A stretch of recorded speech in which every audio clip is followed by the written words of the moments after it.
she'll have more time available when the House resumes debate on this question, as usual. The Honourable Member for Abitibi-Témiscamingue. Thank you very much, Mr. Speaker.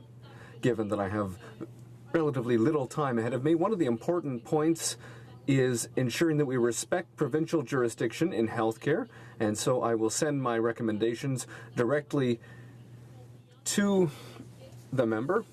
The second point that I find particularly important that she didn't mention in her bill is the importance of talking about palliative care for First Nations people, for indigenous communities. And in the previous Parliament, my colleague from Timmins, James Bay, had presented an opposition motion, which I had seconded, where the notion of giving access to palliative care to indigenous communities was discussed, and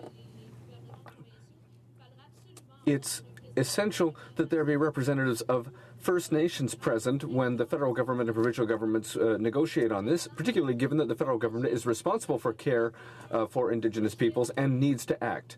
There is basically no project underway from the government for palliative care for First Nations.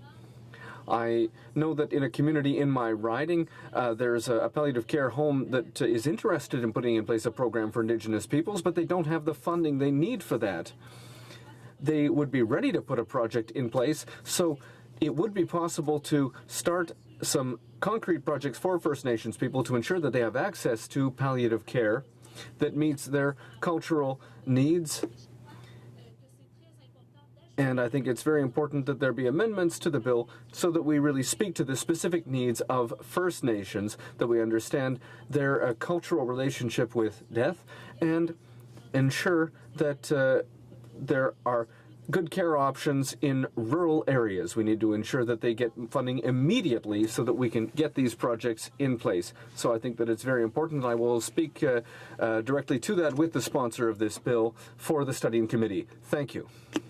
The Honourable Member for Abitibi-Témiscamingue will have 8 minutes remaining for her speech when the House resumes debate on this motion. The time provided for